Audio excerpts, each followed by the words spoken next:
So the government wants you to invest in Canadian companies. And to do this, they offer you a special tax credit called the eligible dividend tax credit. And this is fantastic. This is the key to earning $104,000 in Canada and paying zero tax for a couple. Now, this is a key part of my own retirement strategy. Let me tell you how it works. You have to pay attention to your money. So the key thing behind this is that the government has a goal of what's called tax integration. They want someone to pay the same amount of money on income whether they earn it personally or whether they own it corporately. So let's take a look at this. This is a diagram here showing income coming either individually or corporately, and it's trying to get at the idea that no matter which way it comes, whether it comes down here through the personal tax or down here through a corporation, the amount of tax that's paid should be the same. So if you consider the top marginal rate on personally taxed income, it's about 54% at the top rate. Varies a little bit depending on province. So the government has a goal of making the same tax apply to income that's earned through a corporation. Now, these large Canadian companies that you might hold shares in, they pay a tax rate of about 31%. So when the dividend income is then paid out to you after the corporation has paid their 31%, the government says you should be paying about 23% on that dividend income, so that the two tax rates, 31 plus 23, add up to 54. This is the overall goal with tax integration. So the tax rate, or the basic tax rate that you pay personally on eligible dividends, is 38%. So the government needs a mechanism to get that 38% number reduced down to 15% if you got that income from eligible dividends.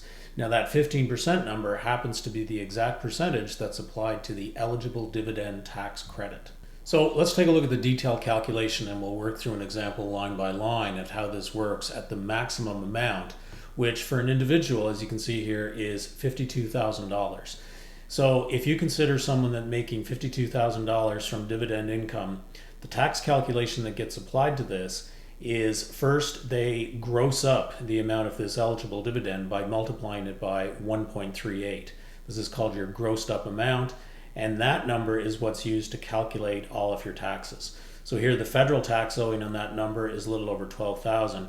That federal tax then gets reduced by a tax credit on the basic personal amount. So it's reduced right away by about $1,800. And then here's where the magic comes in. It's further reduced by this eligible dividend tax credit. Remember that 15% number that I talked about. So we see a credit here of another $10,778. So if you add these three numbers together, you arrive at a calculation of your net federal tax owing. So it's actually a little bit below zero. As you can see here, it's negative $497, but the least you can pay is zero. So this makes your net federal tax owing $0. There's a similar calculation at the provincial level where we look at your provincial tax owing of about $4,700. You get a small personal amount credit on your provincial taxes. And then you get a rather massive eligible dividend tax credit again at the provincial level. Now you'll note this is actually quite a big number, larger even than the amount owing. So the sum total here is negative $2,900, but again it just goes to zero because that's the least you can pay. And so really when you add these two numbers together, you're getting to that $0 number in terms of your taxes payable. Now that said, it's not entirely zero. If you take an example of somebody living in Ontario, there's a couple of small things to take into account here. You pay about $600 on this Ontario health premium, and then you would have a small tax credit of $224 for this climate action incentive, and so you'd end up paying about $376. So technically you've paid $0 in tax, and then just a little bit from these two numbers. Now, if you make any other income, this benefit disappears to a degree. And the reason for this is that your other income will bump you up into a higher tax bracket. So the magic that's happening here with respect to the eligible dividend tax credit, it only works if your overall income is at the lowest marginal rate. If you have other income from a part-time job, some kind of salary income, maybe pension income, all of those things are going to bump you up into a higher marginal rate, and the benefit that you get from this eligible dividend tax credit is eroded. Now, it doesn't go away entirely. The most that you will ever pay on eligible dividend income, even at the top marginal rate, is about 39%. And so this is pretty favorable if you consider the top marginal rate on other forms of income, which approaches about 54% in Canada for salaried income, interest income, and some of these other forms. So that 39% is bigger than the net amount of tax you would pay on something like capital gains, which is around 27% at the top marginal rate. And so you can see that for someone that's making a lot of money, it's actually preferable to have it come from capital gains. But for somebody that is making smaller amounts of money, underneath that $100 and some thousand for a couple, the real advantage here lies with eligible dividend income because you can't pay less than zero. So how can someone get here? Well, first off, I think I have to point out that this strategy is highly dependent on a concentrated portfolio of pretty much nothing but eligible dividend paying Canadian stocks.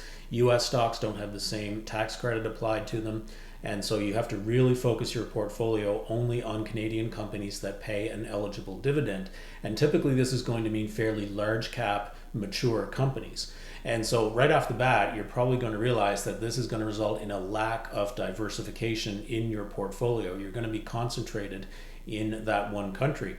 And ideally, you would not want to do this. You would want to have some diversification from American companies and maybe even a portion from international funds or international companies, and then of course you'd have to consider fixed income.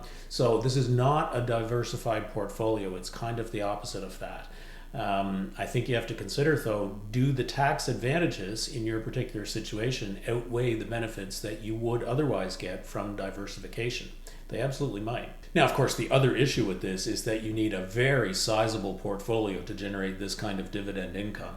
A couple probably needs a little over $2 million, probably about 2.1 million, assuming a dividend rate of 5%, to generate $104,000 in dividend income. That's a large portfolio value, and it's a lot more than what the average couple is looking to save for retirement.